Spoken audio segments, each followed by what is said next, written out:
Hola, ¿qué tal, querido público de CDMX Noticias? De nuevo aquí con ustedes, está en el Palomar del Minotauro. Qué gusto de nuevo saludarlos. Me acompañan en la conducción Emanuel Razo y Antonio Cortés.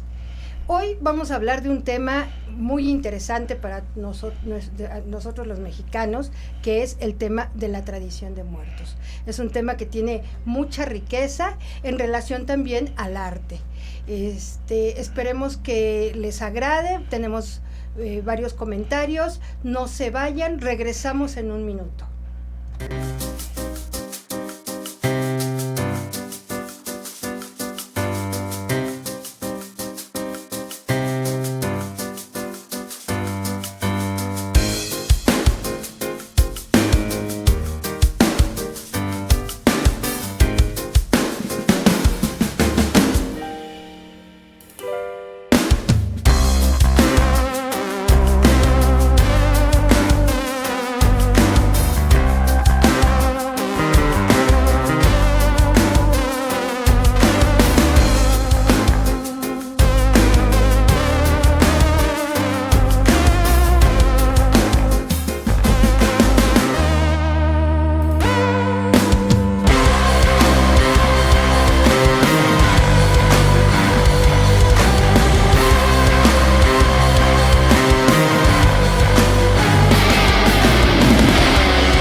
Bueno, ya estamos aquí de regreso.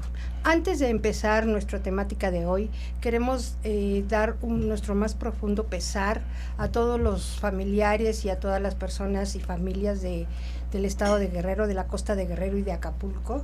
Nos solidarizamos con esta situación tan terrible para ellos y para nosotros saber que nuestros paisanos están en este grave problema. Invitamos también a todo el público a que en la medida de lo posible va a hacer falta donar muchas cosas, alimentos, todo, nos solidaricemos y vayamos a la Cruz Roja o a los diferentes lugares donde se hagan para acopio para enviar hacia allá, que demostremos como siempre nuestra solidaridad con nuestros hermanos. Gracias. Bueno, pues decíamos que vamos a hablar del tema de la muerte, porque pues bueno, tiene mucha riqueza. La muerte tiene diferentes significados. En este caso, aquí en la Ciudad de México, bueno, no en la ciudad, en el país, tiene una connotación no tan trágica, por lo menos en la tradición, ¿no? No sé si en la vida cotidiana, pero sí en la tradición esta connotación no es tanto de tragedia, sino es la continuidad de la vida. Es una festividad porque es como que pasamos a un diferente estadio, ¿no? Entonces, y es una tradición que, bueno, ahorita ya es un sincretismo entre el catolicismo y la cultura prehispánica, pero en el caso de la cultura prehispánica tenía mucha relación también con este honor, ¿no?, de los dioses. ¿O cómo ves, Antonio? A ver, bueno, hola, primero buenas tardes. Es que me acabas de recordar algo. Ajá. Nosotros sí somos un pueblo del maíz y nacemos de la muerte. Es muy curioso porque nacemos de la muerte, un poco recordando esta idea de Quetzalcóatl. Hay que recordar que en el quinto sol él intenta rehacer a los hombres con el quinto sol, no, porque ya había habido otros ensayos. Los 4 soles anteriores, el quinto sol le dicen que puede hacer al hombre y tiene que bajar al Mictlán, ¿no?, por los huesos de los anteriores hombres. Estos huesos son molidos por la compañera de Micantecutli, ¿no?, y se los da a él para generar al nuevo hombre, ¿no?, al hombre del quinto sol. Entonces venimos y nacemos de la muerte, ¿no?, que eso me llamó la atención, y de ahí obviamente se desprende toda la cosmovisión mexica. Exacto, ¿no? Sí, sumamente interesante en ese sentido, porque finalmente dentro de lo que sería la religión católica, pues finalmente tiene que ver mucho el cómo vives para saber cuál es tu trascender. Y dentro de la cultura y dentro de la cosmovisión prehispánica, pues finalmente tenía que ver mucho el tema de cómo morías, ¿no? O sea, el hecho de al morir Guerrero o al morir las mujeres en su primer parto, pues se dirigían hacia la Casa del Sol. Sí, ¿no? Ahí podemos mencionar los 4 tipos de reyes, ¿no? El Omeyocan, ¿no? Que es donde justo iban las madres parturientas, y los guerreros, ¿no? Al morir, a acompañar al sol en forma de mariposas. Estaba el Tlalocan, los que morían ahogados. Estaba el Chichihuaunauco, ¿no? Que donde iban los niños, ¿no? Que morían, y también estaba el Mictlán, ¿no? El común de los muertos, ¿no? Esos 4 reinos se encuentran, ¿no? Y tienen presencia, obviamente, en un paso interesante al novohispano, ¿no? Solo voy a mencionar un ejemplo. Por ejemplo, cuando uno dice la chichihua, es como la nodriza que se ocupaba durante la época colonial, ¿no? Para criar al niño, ¿no? Pero viene de esa concepción de Chichihuaunauco, donde estaban los niños que morían, pero eran alimentados por un árbol que tenía varias chichis, digámoslo así, el mexicano. Porque sí, consideremos que a final de cuentas, durante la vida, era un ser hacia la muerte, ¿no? Sí, o sea, claro. Inclusive, vamos, el tiempo moría cada 52 años. Y es muy interesante también esta relación que existe, Marta, en esta situación de dualidad, porque hablando justamente sobre la muerte de las mujeres en su primer parto y la muerte de los guerreros, que ellas eran consideradas también guerreros, pues finalmente habla de una cuestión de esta relación tanto del equilibrio de lo masculino y lo femenino, ¿no, Antonio? Porque formaban parte de la corte del sol. Al momento en el que del amanecer, en el oriente, ¿no? Surgían y las acompañaban los guerreros, y en el cenit las recibían la corte de las mujeres, ¿no? De estas guerreras de la Ciguateteo, que eran quienes recibían al sol y lo acompañaban hasta el anochecer, ¿no? Me acabas de recordar algo justamente con esta dualidad. No hay que olvidar que Coatlicue, ¿no? Es Malitzin-Coatlicue, que prontamente con ella nace y con ella muere todo. En eso se regenera siempre la vida, ¿no? Y con ella empieza y acaba todo. Es interesante esto, porque hay que recordar que de pronto ella viene a ser la figura más importante prehispánica, ¿no? Y recordemos que la madre Huitzilopochtli, ¿no? Y que nos va a ejemplificar perfectamente leyendas, ¿no? Y recordaste una cosa más importante. Hay que recordar también esa condición prehispánica, los presagios, ¿no? Los presagios que le dicen a Moctezuma, ¿no? Que va a caer la Tenochtitlan, y una de las señales, obviamente, es de pronto tener a esta mujer que llora por los canales, ¿no? Que es la Cihuacóatl, ¿no? La Cihuacóatl, donde nos está anunciando que va a haber la Tenochtitlan, y ay, mis hijos, ¿a dónde los llevaré? Sí, es muy interesante y nos da una riqueza cultural sumamente interesante que se erosionó y que se perdió con la conquista, que hay grandes investigadores que están realizando todavía estas investigaciones sobre la muerte, pues que es un tema muy amplio, ¿no? Y estas formas de morir, vuelvo al punto, retomamos también a los que murieron ahogados, a los que murieron por la mordida de una serpiente, que me parece que esos iban al reino de Tlaloc, ¿no? Y aparte eran la muerte de los niños y quienes morían en la vejez. Sí, al Mictlán. Exacto, y ellos iban al Mictlán. No la región de los descarnados. Porque los niños iban hacia el maíz, ¿no? Y había una relación muy fuerte también con la tierra, la madre tierra. La madre tierra. La Tonantzin, ¿no? Pero bueno, también hay que ver un fenómeno que pasa, ¿no? Hay que recordar que obviamente somos conquistados, los españoles llegan, y solo para aclarar un poco, la ofrenda es carácter prehispánica y el altar es completamente novohispano. Exacto. No es lo mismo, sin embargo, empezó como pagano y ahora el sincretismo lo ha vuelto como un día con un constructo que hemos hecho a lo largo de los siglos, ¿no?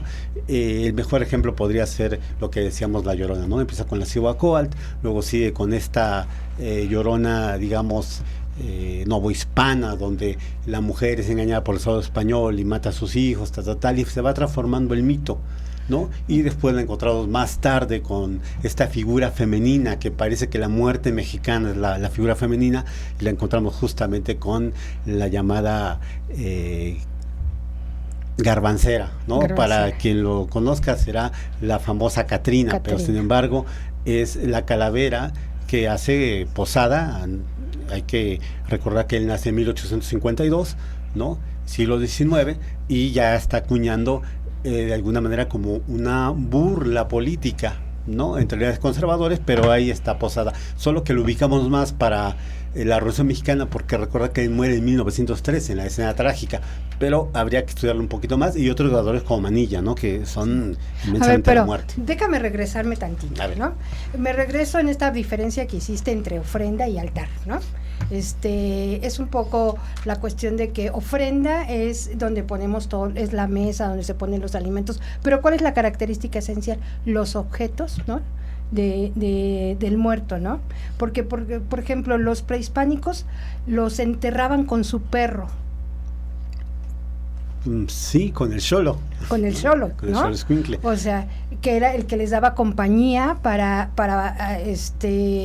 no me acuerdo muy bien cómo se llamaba, pero atravesaban una parte para esta transición, ¿no? Había 13 niveles para acompañar al muerto, que iba sorteando diferentes, digamos, pruebas para llegar. Exacto. ¿No? Pero entonces, bueno, de ahí viene toda esta cuestión de la ofrenda, ¿no? Sí, por eso son los niveles. Cuando ponemos una ofrenda, generalmente se pone de alguna manera en niveles, como vamos a decir una analogía, como una pirámide, se pone en niveles, en recuerdo de esos niveles. Efectivamente es como se va formando, y además es interesante ahorita que mencionas el tema de los entierros, Marta, porque los entierros y esta relación nuevamente con la tierra como el origen de la vida y el destino, ¿no? Finalmente es como ese tema cíclico. En la tierra se da la vida y en la tierra se llega la muerte, ¿no? O sea, es a donde se llega. Y esta relación de cómo se daban los entierros en posiciones fetales, cubiertos con telas, con papeles, y después humedecidos con agua, en esta sensación de la relación amniótica, que inclusive Eduardo Matos Moctezuma hace una revisión muy interesante sobre ese entierro, y que hace una visión sobre esta vagina dentada, ¿no? Que significaba y que en algún momento se representaba así a la tierra, ¿no? Que es esa gran devoradora de cuerpos, pero que era justamente ese transitar, e inclusive de repente se hablaban de nueve niveles que también que se tenían que sortear, y que también representaban esos 9 momentos en los que se suspendía el flujo menstrual, ¿no? Entonces hay una muy fuerte representación de lo femenino. De lo femenino, sí. O sea, como decían, ¿no, Antonio y tú? O sea, en realidad la muerte mexicana, o sea, de nuestras raíces, parece ser mujer, ¿no? Parece ser, como comentabas el otro día que estábamos platicando, a nivel prehispánico, no recuerdo el nombre de esta diosa, la que acabas de decir, que era la que lamentaba, sabía o había predecido que sus hijos serían muertos por la conquista de los españoles. Tuvo un nombre, la Cihuacóatl. La Cihuacóatl. ¿No? Acerca de los presagios. Acerca de los presagios. Y entonces era mujer, ¿no? Y lloraba por sus hijos. Y luego viene Posada, por ejemplo, representando a la Catrina, es mujer a fin de cuentas, ¿no? Entonces creo que es muy interesante esta parte, ¿no? De cómo tomamos acá también la imagen de la muerte en femenino. ¿Sabes qué es interesante también? Cómo cambia el contexto. Si hablamos de prehispánico, también con Posada habría que hablar de pronto de que en 1913 estamos en la escena trágica, ¿no? Y después va a ser el año del hambre. A partir de ahí hay una gran hambruna en la Ciudad de México en general, ¿no? Recordar la escena trágica, y es cuando Posada está realizando en 1912, 13 la calavera garbancera, ¿no? Exacto. Ya después habla de una identidad complicado. Bueno, pero antes de Posada también habría que hablar de Manilla, ¿no? Manilla fue como un antecesor de Posada, porque él trabajó primero en la editorial de Vanegas. De Vanegas Arroyo. Antonio Vanegas Arroyo. No, es Manuel Manilla. Exacto, grabador. Manuel Manilla, el grabador, que fue el antecedente de Posada, y él hizo una primera calavera en la calavera tapatía. no sé si la recuerdan, ¿no? Sí, yo la recuerdo perfecto. La están pasando incluso. Bien. Esa fue el primer grabado que hizo donde aparecía la muerte, ¿no? ¿Sabes qué también pasa? Hay una gran injusticia con Manilla, porque todo el mundo ve calaveras y dice, Posada, ¿no? Y también está un grabado muy bueno que es la Torre Eiffel, acerca de muchas calaveritas, ¿no? Conformando esto, y todo el mundo que es de Posada, pero es de Manuel Manilla. Muy bien, pues nos quedamos con Manilla, lo que decía Antonio de que es un poco una gran injusticia, sí, porque se sabe muy poco de él. Por ejemplo, de Posada, la Catrina, bueno, se sabe, todo el mundo sabe, aunque muchos no han de saber que es de Posada también, ¿no? Pero eso es un gran honor para un artista así como ves. El que sepan de sus obras, pero no de ellos, es el mejor honor que le pueden hacer. Es que me recordaste lo que decía Diego Rivera justamente, ¿no? Que decía, Posada fue tan grande que tal vez un día se olvide su nombre, ¿no? José Guadalupe, cuando digas Posada, lo ubicas, ¿no? Exacto. Entonces, en ese sentido, Diego Rivera lo decía, y hay que recordar que él retoma y hace a la Catrina, ¿no? La personifica y retoma a esa garbancera y la retoma como la Catrina en el mural de Un eterno domingo en la Alameda, ¿no? Exactamente. Pero a ver, es un tema interesante ahí, Antonio. ¿Qué significa garbancera? Bueno, más bien era usado en ese momento de una forma tenía una crítica. Sí, claro. ¿Por qué lo mencioné que era difícil de pronto de identidad?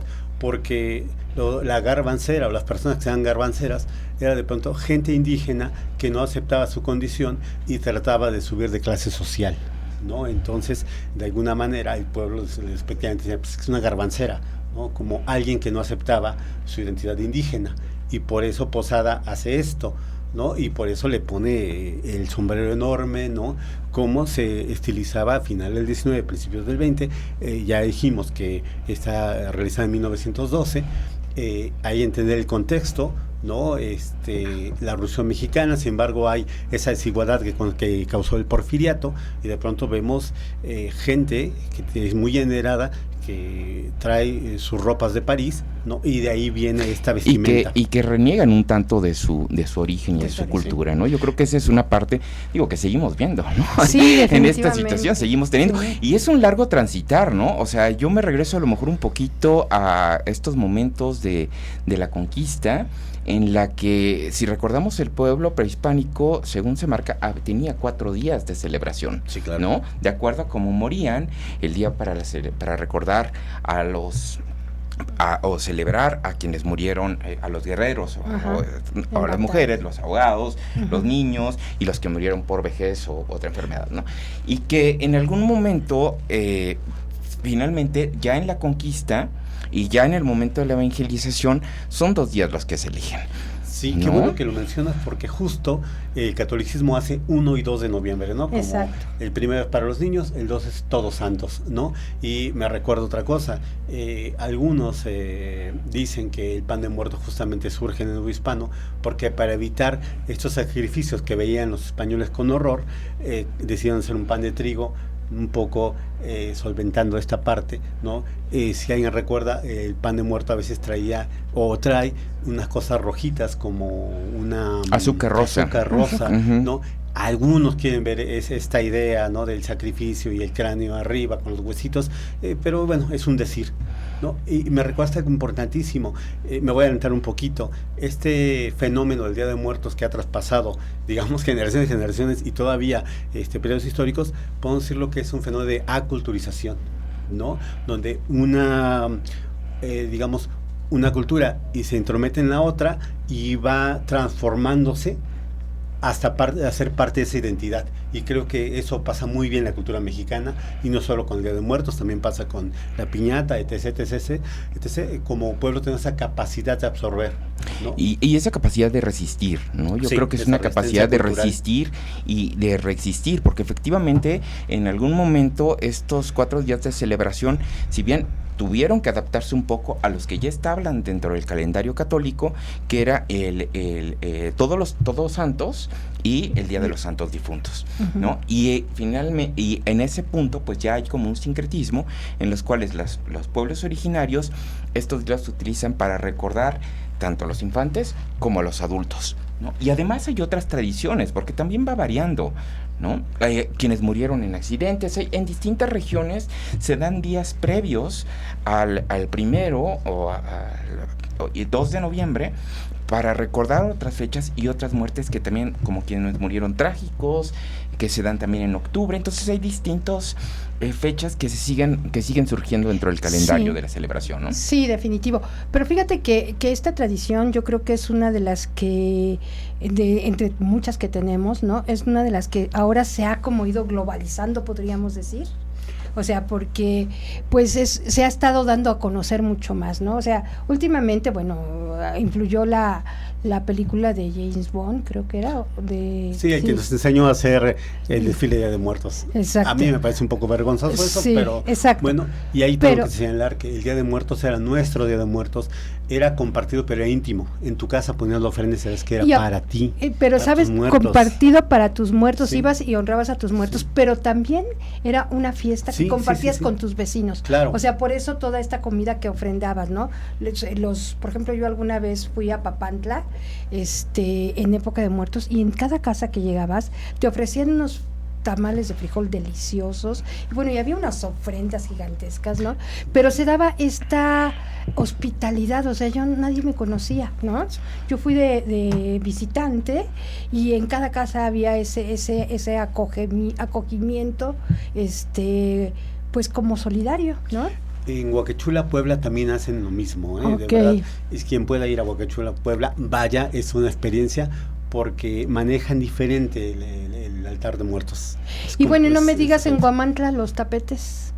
Claro. Los tapetes de Huamantla también. No hermosos. podemos dejar de lado el chantolo en la Huasteca. Exacto, ¿no? también. También las relaciones que existen en las culturas mayas, Exacto. en la relación con la ceiba, en Juchitán, en Oaxaca, hay distintas. Tenemos una gran riqueza y una gran tradición que hace Michoacán, ¿no? En el chantolo, en Hidalgo, desde julio ya se empiezan las celebraciones, ¿no? Exacto. Que es con la cosecha de la siembra del cempasúchil, ¿no? Y se toman varios días donde se incorporan teatro, donde incorporan danza, donde incorporan tradición, cantos. Oye, ahorita que dijiste del cempasúchil, a lo mejor yo sí creo que es bueno mencionarlo porque ya se ha ido sustituyendo el cempasúchil de el nativo de México, ¿no? Que es el que tiene estas hojas largas, por el cempasúchil chino. Y ya la economía de muchos campesinos se ha visto afectada. Yo creo que hay que consumir. Yo sí invitaría al público a que consumamos lo que se produce en nuestro país, ¿no? ¿Cómo sabemos cómo podemos identificarlo? Es el que tiene el pétalo largo, el que está muy bonito, muy bien hechecito, como muy definido, como una bolita, como recortadito, como una bolita, ese es chino, ¿no? Uh-huh. Sí, yo creo que hay una gran riqueza y lo vemos en el arte, ¿no? La muerte ha provocado muchas reflexiones, muchos comentarios. La forma de ver por parte de México, del mexicano, la muerte, que sí es un tanto una celebración a la vida, pero también es un tanto, hay cierta burla hacia el sentido de la muerte. Claro, ha ido siendo representada por distintos artistas, como ahorita lo estábamos hablando de José María Posadas, y vamos, aún inclusive dentro del momento de la colonia, las monjas coronadas, ¿no? Había ahí una relación, Antonio. Ahí está interesante el tema. Hay que ponernos en el contexto. En la época colonial, ¿no? Vamos a entender que todo el contexto es manejado por la iglesia, por lo tanto encontramos que hay monjas coronadas. Para los que no sepan qué es esto, un poquito explicar que una monja coronada es cuando una monja moría, ¿no? Porque estaba casada con Dios, al morir se le coronaba, ¿no? Y estas son las representaciones, los van a poder ver en pinacotecas virreinales, pintura virreinal, ven esa tradición. ¿Qué tan importante? Una monja coronada tenía obviamente ciertas características, ¿no? Era casta, tenía pobreza y obediencia. Lo importante es que esta tradición pasa al siglo XX, ¿no? Con la modernidad de la fotografía, ¿no? Y en la fotografía vamos a ver un fenómeno que llamarán la muerte niña, ¿no? Los angelitos. Sí. Los Angelitos de la Muerte Niña, y hay 2 fotógrafos extraordinarios, ¿no? ¿Cómo se llaman? Que yo vi una colección que tiene el Sumaya, ¿no? Uno es Juan de Dios Machaín, ¿no? Y el otro, lo recuerdo, se me fue el nombre. Bueno, lo iremos recordando al ratito, no hay problema. Se los digo. Que además el tema de la fotografía post-mortem se da mucho ya en la segunda mitad del siglo XIX, ¿no? O sea, surge la fotografía y se da mucho estos con ejercicios de la Romualdo García. Con Romualdo García Juan de Dios Machaín. En la segunda mitad del siglo XIX hace fotografía post-mortem. Aquí hay que señalar algo. Es importante que esa tradición se transforma, pero sin embargo es muy curioso porque con esta modernidad en Inglaterra ya encontramos esa tradición de fotografiar a los muertos, pero allá en la época victoriana se fotografía a gente adulta, ¿no? Gente adulta muerta. Sin embargo, que en México es una transformación, pareciera un espejo cultural, pero no, porque aquí vienen las más coronadas y va a resultar en la muerte niña, ¿no? Con esos 2 fotógrafos. Exacto. Que sí, Romualdo García hace un gran trabajo en cuestiones de fotografía, pero se conoce hasta 1971, ¿no? Sí. Esa cuestión que de repente vamos y en una investigación que finalmente dejó un largo tiempo en cuanto se encontró su archivo, ¿no? Pero Romualdo García sin duda tiene interesantes fotografías.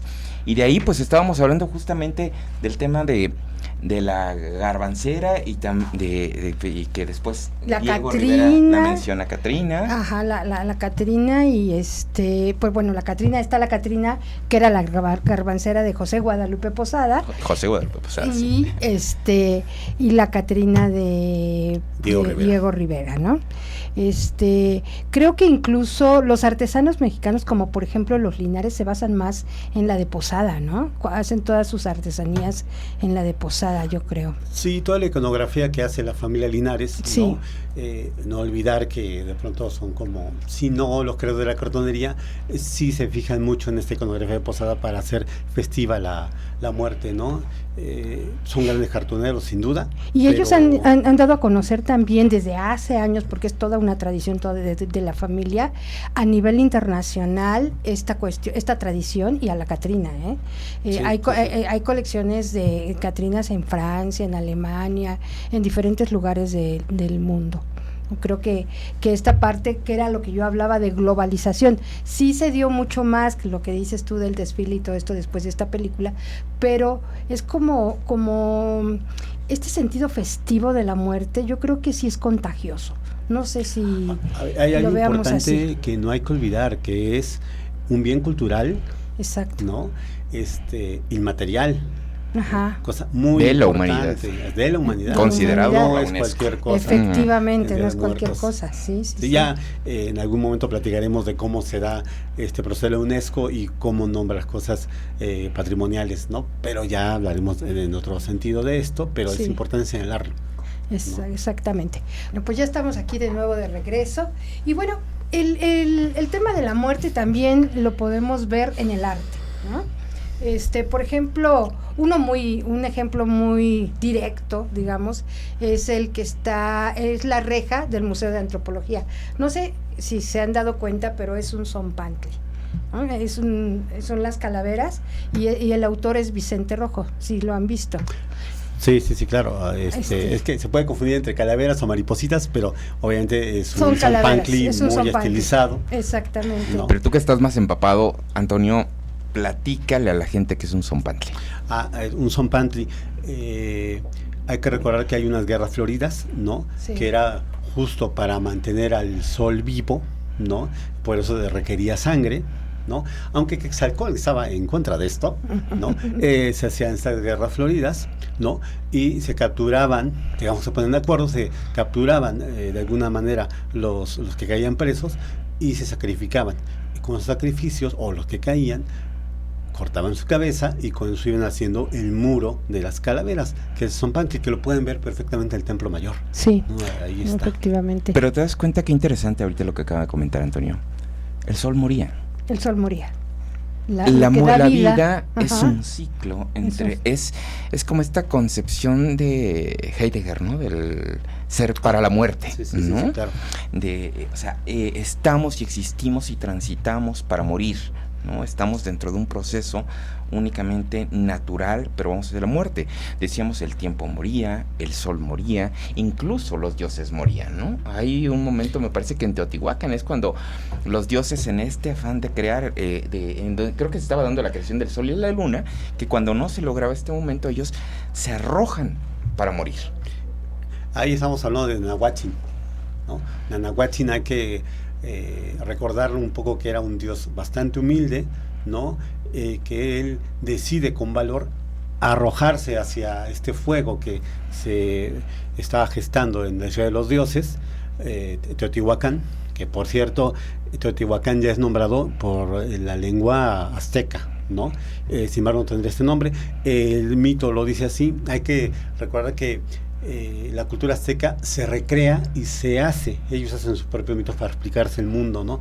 Y en ese momento es cuando el sol Olin tiene que girar, y por eso Nahuatzin es el que se tira, ¿no? Hacia este fuego para poder hacer girar el sol. Y vienen otras me recuerdan otras leyendas, ¿no? Por ejemplo, que Ayolol, el dios que se negó a morir o que no quería morir, ¿no? Nuestro querido Ajolotito, ¿no? Solo para que recuerden quién era, ¿no? Y por qué, y se regenera también. Pero ahí está justamente la concepción de la muerte tan distinta, ¿no? Es la presencia justamente de esa condición natural, ¿no? Y bien interesante. Y digo, claro ciclo, que en el arte se van presentando también, y ya después esta construcción de la tradición, pues es interesante. Recordemos a María Izquierdo también, ¿no? Que por cierto ahorita en el Palacio Iturbide, de Fomento Cultural Banamex, acaba de inaugurar una exposición de Teodora Blanco y María Izquierdo, que les recomiendo muchísimo visitar. Muy bien, ¿no? Sí, María Izquierdo, muy colorido su trabajo, y tiene algunas piezas que bien son como una ofrenda, ¿no? O sea, ella resaltó mucho como mujer, le costó mucho trabajo a María Izquierdo tomar su lugar, ¿no? Fue contemporánea, bueno, no contemporánea, sí contemporánea de también Diego Rivera. Él reconocía, cuando estaba estudiando, ella, según yo estaba leyendo, que fue muy asediada, ¿no? No, las mujeres tampoco eran permitidas o comunes que estuvieran estudiando arte, y sin embargo, ella resaltó sobre todo a su generación, pues, ¿no? Cuando ella justamente entra a la Academia de San Carlos, a estudiar pintura, tenía 25 años, y justamente en una revisión estaba Diego Rivera como director de la Academia de San Carlos, y en algún momento ve las pinturas de María Izquierdo y dice que es lo que más destaca de todos los estudiantes, pero estaba firmado como M. Izquierdo. Sí, claro. Y Diego Rivera incluso pensó que el trabajo era de un hombre. Cosa que vamos a ver hacia el final también de su vida, cuando le encomiendan una cuestión, esta cuestión de relevo a la mujer en el arte, sí, ¿no? Cuando le encomiendan uno de los murales, el mural que después le retira, ¿no? Pero bueno, en ese momento Diego Rivera pide ver al artista y se da cuenta que es María Izquierdo, que esa M es de María Izquierdo. Sí. Incluso ella ahí es donde empieza también a trabajar mucho sobre esta cuestión de la presencia de la mujer en el arte. Y hacia los 40 empieza a ser, porque también recordemos que tuvo una relación con Rufino Tamayo. Sí, exacto. ¿No? Tuvo una relación que fue muy nutritiva en cuanto al colorido, en cuanto a la elección de los colores, en cuanto a la forma de construir la obra de María Izquierdo. Y que hacia los 40 se empieza a crear una serie de naturalezas muertas, en la que incorpora y retoma también elementos muy mexicanos. Podemos decir que de María Izquierdo, que es de las grandes artistas de la primera mitad del siglo XX, que ayudó a construir un tema de identidad y de mexicanidad, porque también retoma mucho los elementos de los altares que se representaban en ese momento. Sí, con todo el colorido de nuestra cultura, ¿no? Sí, me recuerda hace mucho sus alacenas, ¿no? De María Izquierdo. También un poco me recordaste de María Izquierdo que hace de pronto los mercados y hace estas ideas, ¿no? Y me recordaste a otra grandísima pintora como Olga Costa. Por supuesto. También, claro. Por supuesto. Me la recuerdas así de inmediato, ¿no? Pero es interesante porque sí si están bien ubicadas dentro de la segunda generación de la Escuela Mexicana de Pintura, esta identidad se va a reforzar porque justamente retratan al pueblo, ¿no? Como lo hiciera Posada, como lo hiciera Diego Rivera, empiezan con esta visión nacionalista que, si bien de alguna manera la marca Vasconcelos, se fijan en el pueblo, ¿no? Que sí es interesante esta visión, y al final de cuentas el Día de Muertos es completamente del pueblo. Sí, definitivo, es una fiesta popular, ¿no? Que todos, y qué bueno que la conservamos hasta nuestros días, y qué bueno con sus bemoles cada día tomando mayor fuerza, ¿no? Yo creo que la fuerza siempre ha estado ahí. Sí, bueno, la fuerza la ha tenido siempre, pero digamos, yo creo, mayor difusión, es a lo que me refiero, ¿no? La fuerza, su riqueza, Ok, pero lo preocupante, lo digo porque imparto clase a jóvenes, sí, ¿no? No conocen nuestras leyendas, nuestras tradiciones, no las conocen, solo están viendo de alguna manera la vitrina que ahora es el espectáculo. Lo festivo, eso es muy preocupante. Sí, y además está dando un sincretismo. Tú vas a los mercados y ves a la Catrina junto a algo de la tradición de brujas, ¿no? O sea, un sombrero o algo que te asusta, no sé, o sea, de la tradición estadounidense, que es del Día de las Brujas, ¿no? Entonces, ahí ya hay toda una confusión que como tú dices, a los niños, a los jóvenes, ya no conocen también nuestra tradición, ya está una mezcolanza con nada más lo festivo, bueno, no lo festivo, sino digamos lo visual, ¿no? Y aparte con esta cuestión del Día de Brujas, ¿no? Eso sí es algo que deberíamos de tener cuidado y difundir, tal vez tú como maestro, nosotros como a nuestros hijos, sobrinos, lo que sea, un poco más la riqueza. ¿Por qué? Porque es importante, no se trata, yo creo que las tradiciones y todo, está bien que se renueven, está bien que todos vamos cambiando, sin embargo, no perder las bases, o sea, no perder el conocimiento esencial de cada cosa, ¿no? En este caso, yo pienso que el conocimiento esencial es el sentido que se le da a la muerte, es muy importante, ¿no? Esa cosmovisión y y pues bueno, esa tradición de colorido y todo que puede cambiar. Ahí yo no estaría en contra, si a lo mejor haces una ofrenda que no tiene todo ese colorido, pero que retomas pues todos los elementos, porque también tiene que la sal, que el agua, que no sé qué, o sea, yo creo que es válido. No quisiera que a lo mejor aquí tenemos diferentes puntos de vista, pero ¿por qué una tradición se debe de quedar estática? Debe de cambiar. Yo creo que tiene que seguir viva. Y en ese carácter que tiene que ser viva, se transforma. Se transforma, efectivamente. Lo único malo es cuando hay esa intervención cultural, donde de pronto podemos perder los significantes. Eso es a lo que te digo. Grave. Es lo que yo hablo, ¿no? En el sentido de que la esencia del significado de la tradición es lo que debemos de conservar. El cómo, la modificación del cómo, pues bueno, eso es válido, como dices, para que continúe, ¿no? Yo invitaría al público a que en estos días visite los distintos museos. Si tiene la posibilidad de recorrer hacia el interior del país, visitar el interior del país, hay distintas expresiones. El Chantolo, en Oaxaca hay una fiesta muy importante, en Michoacán, en distintas partes del país. Esta tradición sigue viva, sí, sigue muy fuerte. Ha sido una tradición que ha existido y que resistió y se ha mantenido durante tantos años en los hogares mexicanos. Eso ha sido muy, muy bello, porque finalmente cada una de las familias, quienes hacían sus propios altares, conservaron esta tradición durante siglos de colonia, durante siglos de colonialidad, y esa parte es muy interesante. Yo sí veo ahorita ese renacer, esa búsqueda de la tradición, pero sí sería como muy interesante acudir a los museos, que ahorita hay muchas exposiciones que explican de forma muy acertada los distintos elementos y los distintos elementos significantes dentro de la ofrenda, ¿no? Oye, yo voy no a discernir contigo de ninguna manera, pero sí decir un punto que creo que es importante, porque lo he venido viendo y tal vez me van a tachar, pero me impresiona la pobreza que hay a veces en instituciones y en escuelas para poner ofrendas del Día de Muertos. Primero por los significantes y segundo por la poca producción que se tiene. Yo no sé si tiene que ver las economías que tenemos ahora en el país, pero la verdad que, lo voy a decir así, mi abuelita ponía mejores ofrendas, ¿no? Que a veces que muchos museos, porque hemos quedado en tal pobreza, ¿no? Y no pobreza cultural, eso hay que aclarar. A ver, cuéntanos ¿no? Alguno de ellos que hayas dicho, no cumplió. Híjole, he visto muchos ejemplos de pronto en las escuelas primarias donde lo hacen por cumplir, pero no tienen ese sentido de la tradición y tampoco de producción. Y en yo he visto en las museo escuelas primarias lo que ya tú me dices, generaste la curiosidad. Perdón, pero es que sí, efectivamente lo que él dice, yo sí he visto que desde la escuela hay esta mezcla. No hay la conservación, lo que decíamos, de los significantes de la tradición de muertos, y entonces ellos están haciendo desde ahí esta mezcolanza con el Día de Brujas, ¿no? Entonces ahí sí, eso sí es un poco cuestionable en el sentido de que debemos de tener muy claro, no estamos en contra de nada, simplemente tener muy claro cuál es nuestra tradición y cómo también hay otras expresiones, ¿no? De alguna manera. Me acordaste de otra expresión que casi ya la he visto muy poco, las calaveritas literarias.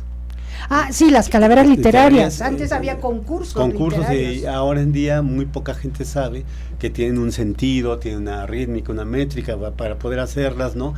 Y yo las he visto casi en extensión, ¿no? Y antes era una gozadera escuchar, no como le dedicabas al compañero, al tal, era la manera juguetona de la muerte, también de expresarlo en las letras, ¿no? Que ahora ya casi no se ve, ¿no? Yo sigo insistiendo que este país culturalmente debemos mucho y en la educación somos muy pobres, ¿no? Porque no podemos tener esta igualdad, ¿no? Entre como digamos, sí, sigamos regalando calaveritas. Sí, digo, yo voy a confesar algo. A ver. Probé con la inteligencia artificial. Aquí hicieron una calaverita literaria y le salió bien. No lo hagan. Apliquen ingenio. Sí. No, pero fue divertida la experiencia. Le dije, bueno, a ver, quiero una calaverita literaria. Pero tú le diste las características. Pues no fui tan extenso. Me hubiera costado a lo mejor lo mismo en generar la rima, pero sí rimó. Oigan, también y fue divertida. Otra recomendación para nuestros escuchas es si pueden ver Viva México de Sergei Eisenstein. Hay todo un pasaje que le dedica al Día de Muertos, ¿no? Y es muy importante señalarlo porque en Viva México esta mirada de cineasta ruso lo van a conocer, ¿no? Por medio del cine. Dicen, el Día de Muertos ya era famoso, de hecho él por eso viene a México, atraído por esa idea, igual que André Breton y un montón de artistas, ¿no?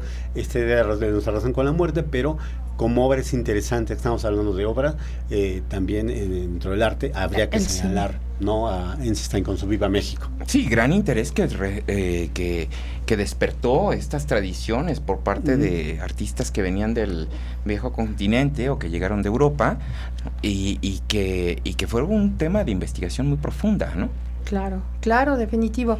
Sí, hay que seguir cultivando toda nuestra creatividad y hay que valorar. Yo siento que lo importante es valorar la riqueza que tenemos, ¿no? A veces cuando no la valoramos es por lo que se nos puede ir de las manos, digamos, en el sentido de se puede ya ir olvidando.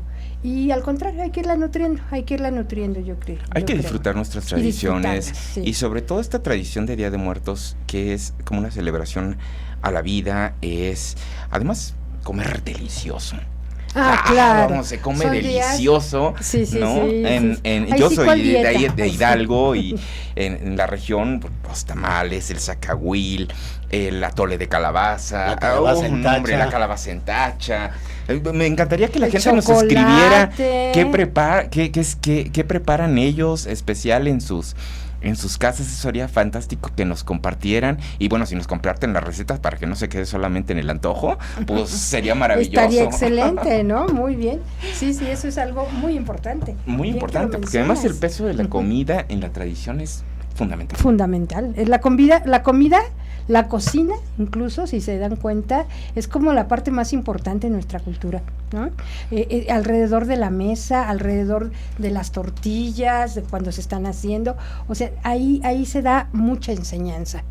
Me quedé pensando justo en la gastronomía, que esa es como el leitmotiv, ¿no? ¿Sí? Esperabas a tu ser querido con lo que le gustaba comer, ¿no? Exacto. Y las abuelas preparaban la comida para los días de muertos, ¿no? Preparaban que el atole, que los tamales, que el mole, lo que le gustase, y como no va a faltar ahí el buen tequila, el mezcal, ¿no? Claro. Porque era lo que le gustaba al ser que ya no está. Pero fíjate, preparar todo eso era un acto de amor. Era un acto de amor y era un acto de transmisión. Yo me acuerdo cuando era chica, ¿no?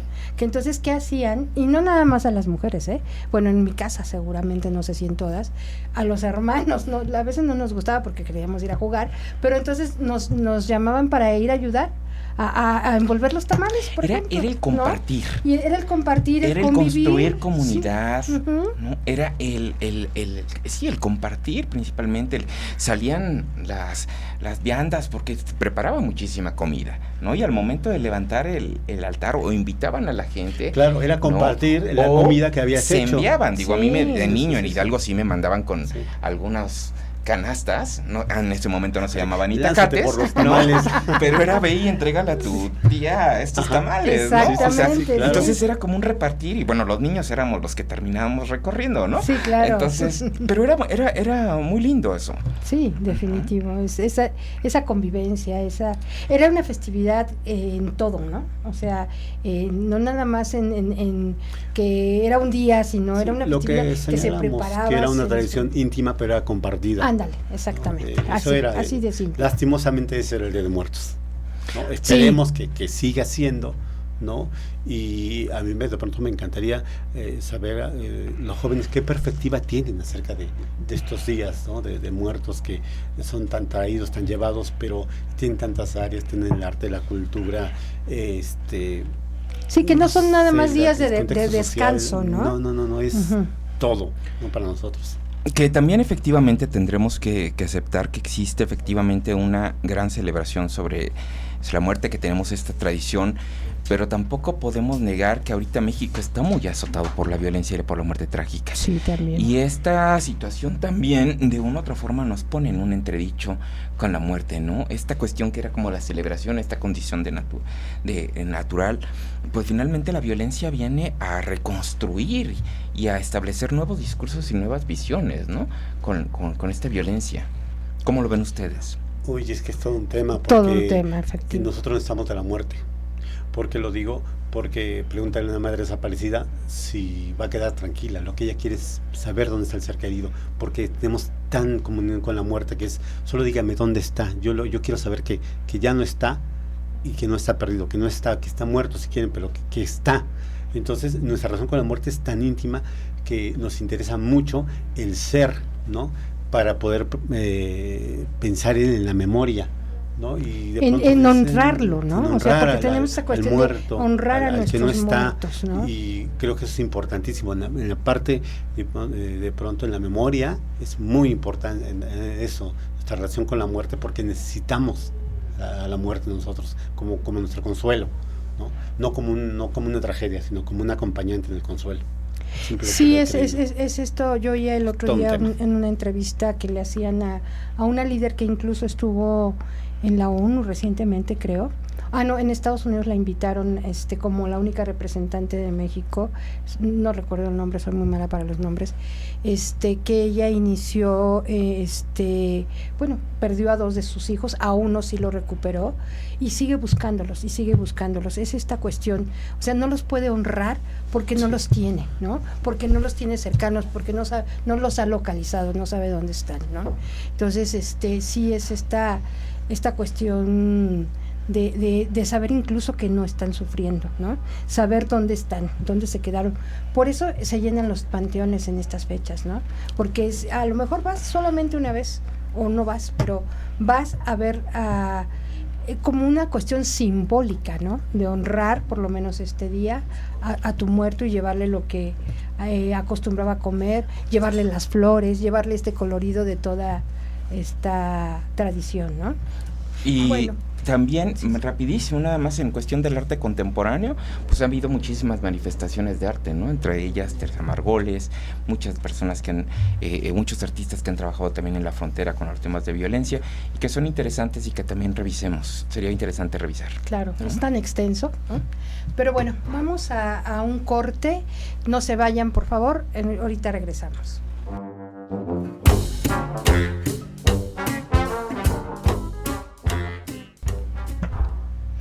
estamos de regreso y bueno, démosle la bienvenida a Andrea Parra. Ella nos está acompañando el día de hoy, ella es actriz y pues bueno, vamos a platicar con ella sobre lo que ha hecho, pero ahorita con este tema de la muerte, de la tradición de muertos, nos ha preparado la versión de la conquista de La Llorona. Adelante, Andrea. Vagando por las calles, su escalofriante lamento atemorizó durante siglos a todo aquel que lo escuchaba y generando unas de las leyendas urbanas más conocidas de México, La Llorona, un alma en pena. Consumada la conquista y poco más o menos a mediados del siglo XVI, los vecinos de la Ciudad de México se recogían en sus casas con el toque de queda, avisado por las campanas de la primera catedral a medianoche y principalmente cuando había luna. Despertaban espantados al oír en la calle tristes y prolongadísimos gemidos lanzados por una mujer a quien afligía sin duda honda pena moral o tremendo dolor físico. ¡Ay, mis hijos! ¡Ay, mis hijos!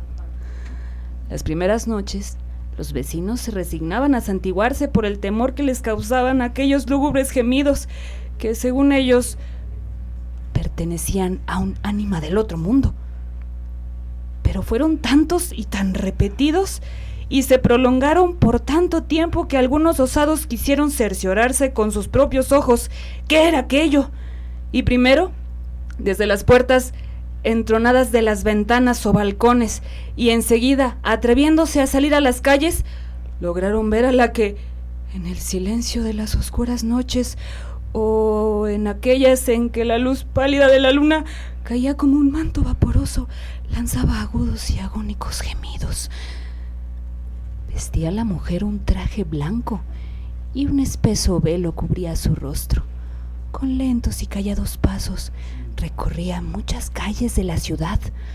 Cada noche tomaba distintas calles, pero siempre pasaba por la Plaza Mayor, hoy conocida como el Zócalo de la capital, donde se detenía e hincada de rodillas daba el último angustioso y languidísimo lamento en dirección al oriente. Después continuaba con el paso lento y pausado hacia el mismo rumbo, y al llegar a orillas del lago, que en ese tiempo penetraba dentro de algunos barrios como una sombra, se desvanecía entre sus aguas. La hora avanzaba de la noche, dice el doctor José María Marroquí. El silencio y la soledad de las calles y plazas, el traje, el aire, el pausado andar de aquella mujer misteriosa y sobre todo, lo penetrante, agudo y prolongado de su gemido, quedaba siempre cayendo en tierra de rodillas, formaba un conjunto que atemorizaba a cuantos la veían y oían, y no pocos de los conquistadores valerosos y esforzados quedaban en presencia de aquella mujer, mudos, pálidos y fríos como de mármol. Los más animosos apenas se atrevían a seguirla a larga distancia, aprovechando la claridad de la luna, sin lograr otra cosa que verla desaparecer, llegando al lago, como si se sumergiera entre las aguas y no pudiéndose averiguar más de ella, e ignorándose quién era, de dónde venía y a dónde iba, se le dio el nombre de La Llorona. Muy bien, bravo. Bravo. Hasta me puse chinita. Yo también. Ese es el chiste, ¿no? Sí. Claro que lo lograste. Nos Ese es el transportaste, chiste. ¿no? Sí. Pues Andrea, qué bueno que nos acompañaste y nos has regalado Gracias. con esto. Y bueno, vamos a platicar un poquito contigo unos minutos más, ¿no? ¿Tú has actuado, has tenido algún tema en relación a la muerte, algún papel o alguna pieza que hayas hecho? No sé. Pues fíjate que sí, curiosamente es algo que me llama, Ajá. o me llaman por eso. No Sí. sé si por las ojerotas y los ojotes, pero sí, hace unos años una compañera de la escuela me invitó a trabajar en una obra que ella escribió que se llamaba Agonía, en donde una mujer que se había suicidado se encuentra con el que es el cumpleaños de la Catrina y están en una ok. cantina. Ok. Entonces la mujer le pide una segunda oportunidad pues para regresar con su amor, y la Catrina le dice, no, a ver, espérate, tienes que hacer alguna serie de cosas, ¿no? Para cumplir esa, pues para poder regresar, ¿no? Exacto. Y ese fue un lindo ejercicio que hice sobre la Catrina. Me divertí como loca porque cantaba precisamente La Bruja y hacía ahí una serie de chascarrillos, jugábamos la lotería. Okay. Y pues por ejemplo en cortometrajes me ha tocado literal verme a mí misma muerta, el fantasma. Recientemente prontamente voy a grabar uno que se llama Juegos Perversos, que es también una mujer que está luchando por sobrevivir, porque se encuentra con unos danzantes que están haciendo un ritual con el diablo. Entonces, pues no les quiero spoilear, pero pues no es muy bonito, ¿no? No va a estar bonito en el sentido de que va a ser gore y va a estar padre. El texto es de Oliver Medina, lo grabamos de hecho este 31 para bien. aprovechar el Día de Muertos. Y pues en otros casos me tocó una historia más triste, que es ser una de las supuestas asesinadas por la condesa sangrienta Bathory. No sé si conocen esta historia, este mito, que supuestamente mató a algunas cuantas de sus doncellas, más de 600. Algunas cuantas. y pues me tocó una obra muy, muy interesante, muy fuerte, que se llama Bathory contra las 613, de Juanma Romero Garriz, dirigida por Daniela Parra, que presentamos ya en 2020 y en 2022. ¿Dónde lo presentaron? La presentamos en el Teatro La Capilla y después con el sistema de teatros en el Teatro Benito Juárez, hace ya un año más o menos. Entonces, bueno, pues la verdad es que sí ha sido algo que, quieras que no, me ha perseguido, quieran que no, ha estado ahí, como mucha reflexión acerca de estas víctimas que fallecieron. Supuestamente mató a sus doncellas, o hay gente que dice que le plantaron todas las muertes, pruebas, ¿no? Exacto. Pero bueno, entonces, ¿de qué me ha tocado estar con la muerte? Sí. Te ha tocado estar, ¿no? ¿Y qué sentido tú le das a la muerte? O sea, estábamos platicando al inicio de este programa del sentido mexicano de esta parte festiva de la muerte, ¿no? En el caso tuyo y en tus experiencias, ¿qué significa para ti la muerte? Pues, como buena mexicana y además que me encantan las ficciones, yo creo que vemos a la muerte como un disfrute más. Es decir, así como me toca hacer una ficción cómica o me toca hacer de mamá, un día te toca hacer algo así y dices, ok, pues, ¿qué tal si hago esto, ¿no? Claro. ¿Qué pasaría si hago esto, no? Entonces, precisamente como me dijo el chico con el que voy a grabar el cortometraje este lunes, me dijo, recuerda que todo es ficción al final, ¿no? Claro, sí. Entonces, yo creo que para mí la muerte es mi época favorita del año cuando festejamos, ¿no? O sea, noviembre para mí es increíble.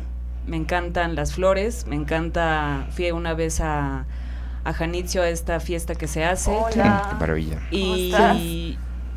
Y pues hasta con los que iba a me decían, pero es que nos sentimos como que estamos invadiendo aquí un lugar que no deberíamos. Oír la comida y sentarse en la mesa y escuchar la radio en el único canal que por alguna razón nosotros de alguna manera es como si estuviéramos cocinando, ¿no? No es algo que me atemoriza. Antes sí me daba miedo. Obviamente perder a un ser querido pues es algo tremendo, es algo tremendo. Pero cuando pasas por ese espacio de la ficción, en mi caso, pues lo disfruto mucho y me divierte, ¿no? Pensar en esos espacios límbicos, ¿no? En ese limbo donde podría llegar a estar la Catrina o la chica que se levanta a revivir su testimonio, por ejemplo, ¿no? Claro. Es un fantasma que se despierta para poder hablar lo que no pudo decir, ¿no? Por ejemplo, eso también es muy lindo. Tú eres de Guanajuato, seguramente ahí hay muchísimas historias también, ¿no? En relación a esto de la muerte, ¿no? Sí. ¿Por qué escogiste actuación? Pues cuando era niña, muy niña, hicimos una obra de teatro que se llama Godspell, que era muy hippie, sí, que está Jesucristo con pantalones como de payaso, con su playera de Superman, y se me hizo muy atractivo que independientemente de la religión, un ser pudiera como extraerte de la realidad y llevarte a sacarte como de todo eso y cantar, ¿no? Ponerse a cantar. Entonces era una obra musical y entonces desde ahí desde ahí me motivó mucho esa diversión. Y después yo estudié primero historia, pero por alguna razón pues sí era un dolor de cabeza para los maestros porque quería yo hacer transdisciplina y quería juntarlo con otras cosas. Y yo decía, es que se puede hacer historia a través de la fotografía, ¿no? Historia a través de la pintura. Entonces luego hice una tesis de teatro a través de la historia o historia a través del teatro, ¿no? Entonces, pues sí, en Guanajuato sí había como un tema ahí extraño, como que parecía que no casaba, ¿no? Que tenía que buscarse pruebas un poco más reales de eso. Entonces yo dije, bueno, pues al final la academia es muy respetable, pero tal vez la manera en la que me puedo expresar realmente pues es el teatro, ¿no? Entonces por eso al final hice teatro independiente y universitario en Guanajuato, que junto con mis compañeros de Guanajuato me motivó muchísimo a decir, siempre sí quiero estudiar actuación. Es como si hubiera tenido una especie de divergencia y luego dije, bueno, siempre sí, ¿no?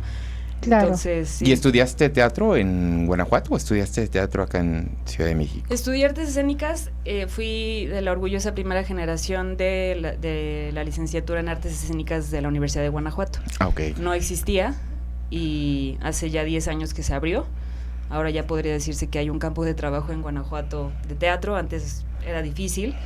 Ahora ya hay 10 generaciones que han salido y allá fue donde estudié. ¿Y cómo ves el momento del teatro actualmente? En general, pues yo creo que hay que conocer muy bien todas las posibilidades para hacerlo, porque sí se puede, ¿no? Solo que hay más competencia cada vez, hay que ponerse cada vez más vivos de cómo poder bajar a la tierra nuestras ideas, ¿no? Y de que hay posibilidades y las hay, solamente que pues el nivel está volviéndose justamente como más alto, ¿no? Yo creo que todos aspiramos a que las cosas sean mejor, entonces qué bueno que ya hay más gente que se gana becas y que meten anfiteatro y que meten lo que sea que tengan que ganar, ¿no? Entonces mientras se sigan respetando precisamente todos esos parámetros, pues yo creo que está bien. Y también a la par está mucha gente haciendo teatro. Y se están buscando como una redefinición también, ¿no? Se han buscado nuevas, cuestionar el teatro por los mismos en cuanto a crear microteatro. Hay distintas como nuevas variantes que están buscando de acercamiento también al público, ¿no? Sí, sí, ¿Tú has hecho microteatro? Así como tal, microteatro no, pero precisamente en Guanajuato, pospandemia o ya medio que terminaba, decidí hacer un monólogo en los cafés y en los bares, que ya tenía desde hace años, pero lo quise como revivir. Y como bien dices, empezó a haber tantísimos grupos de teatro que era como necesitamos salir de aquí, ¿no? Necesitamos no rentar teatros porque a lo mejor no nos alcanza. Claro. ¿No? Siempre es el problema que tenemos. Entonces, pues dije, voy a hacer en un café. Duraba 8 minutos, después se fue extendiendo hasta media hora. Ahora lo voy a presentar por acá. Va a ser la versión que hice. ¿Ya tienes fechas? ¿Ya tienes lugar? Todavía sí. No, estamos... Cuando tengas nos invitas. Estamos todavía acá en eso, pero se los hago saber. ¿Ahorita estás en alguna obra de teatro trabajando? Ahorita recién trabajé, no como actriz, sino como asistente de vestuario en la obra Consentimiento, que se presentó en el Teatro Helénico. Y me tocó porque necesitaba también hacerlo, entrarle a otras cosas. Y pues fue riquísimo, ¿no? A pesar de que no actué, riquísimo aprender de otra parte, que en este caso era cómo asistir el vestuario, cómo cambiarle la ropa a los actores rapidísimo, un elenco fabuloso, una dirección, una producción muy, muy ¿De quién increíble. era la dirección? De Enrique Singer, Okay. La producción es de Daniela Parra y se presentó en el Teatro Helénico. Y pues no es por ser presumidos, pero fue una obra muy taquillera, por no decir de las más taquilleras que ha habido en el Teatro Helénico en mucho tiempo. y fue para mí delicioso poder encontrar cómo un actor tiene que también estar en todas las facetas, otro lado, ¿no? Claro. Tú eres actriz y cantante. Sí, también canto. También cantas. Sí. Yo te tengo una pregunta, es que me quedé pensando mucho en los nuevos medios, Sí. Face, TikTok, Instagram. Decías que hiciste de pronto un monólogo que duraba 8 minutos. ¿Por qué no hacer cápsulas teatrales de algunos minutos y compartirlo por esos nuevos medios? Creo que sería un buen método para llegar a más gente y tener nuevos públicos. Sí, no te crees que no lo he pensado. De hecho, de las recomendaciones de coach actoral que tengo de maestros, digo coach porque se refiere a precisamente cómo le haces para entrar a los medios audiovisuales y no morir en el intento, ¿verdad? Claro. No es lo mismo solo dedicarse al teatro, la verdad es que es otra cosa muy complicada y precisamente los maestros dicen, aviéntate a relatar algo, a trabajar un poco de teoría teatral si quieres, a decirte pero tienes que hacer diario tu video, ¿no? Lo que sea, ¿no? Entonces uno a veces como que le sale la roña y dices, es que no quiero hacer esto porque es demasiado, ¿no? Como demasiada publicidad en mi ser. A veces se siente feo. Claro, sí. Se siente extraño, pero a veces también es, como tú dices, la manera en la que la gente lo está viendo. Y tengo maestros de meditación, por ejemplo, que dicen, en TikTok puede haber una serie de cosas y de barrabasadas, pero también hay mucha información muy buena que podemos conocer, ¿no? Entonces es como saber aprovechar estos medios, así ¿no? es. Pero me parece que el teatro tiene, y lo platicaba justamente con Gonzalo Villanueva Irañeta, no sé si lo ubicas, él tuvo una Titanic de Cole en el Foro Shakespeare. Cuando fui a verlo, justamente platicaba con él, esa sensación de tan cercana, sobre todo el Foro Shakespeare, que es pequeño, ¿no?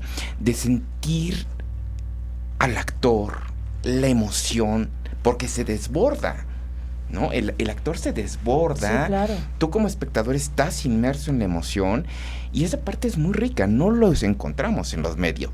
Sí. Nos devuelve esa condición humana, presencial, claro, que solamente la encontramos en el teatro.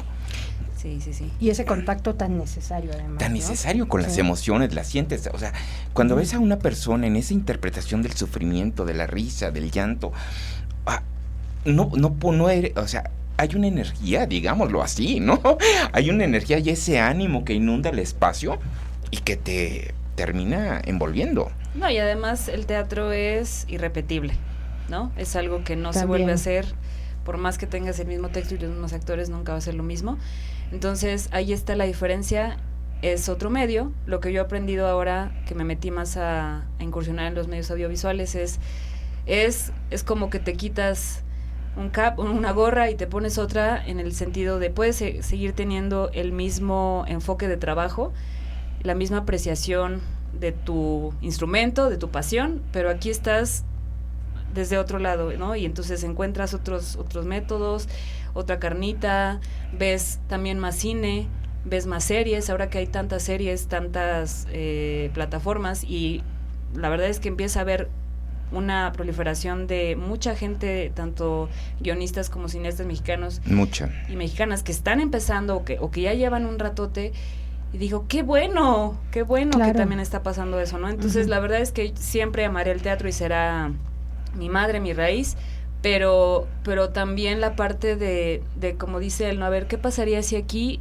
¿no? Justamente siempre está el trauma de los actores que necesitamos tener ya al inicio del año nuestro book para mandarlo a las agencias y a los lugares, pero dice, ¿qué pasaría si aquí nada más haces una miradita y con eso te ven? No necesitas hacerte 80 fotos para ver qué bonito te ves, sino que claro, dices, aquí te están viendo porque estás transmitiendo una sensación muy particular en cámara, ¿no? Que es también una cuestión energética, pero es otro tipo de energía que la que se vive en una sala de teatro, donde tienes a lo mejor al actor aquí muy cerca, o en una sala para 800 personas, ¿no? En donde tienes que ser otro tipo de monstruo, ¿no? Es claro, muy interesante el trabajo justamente de cómo nivelar las energías. Claro, es un como, tema. de hecho, como actriz, como intérprete tú, de diferentes personajes, te expresas de otra manera tus sentimientos, las emociones, según el medio, ¿no? Claro. Según el medio, pero sin embargo, ahí está la maestría de interpretación también, ¿no? Sí. O sea, ahí ese es el reto, a fin de cuentas, también, ¿no? Así es. ¿Cómo mejoras tu interpretación? Y controlar la ficción en las redes sociales. Tanta ficción, hay Tanta demasiada ficción. ficción, exacto.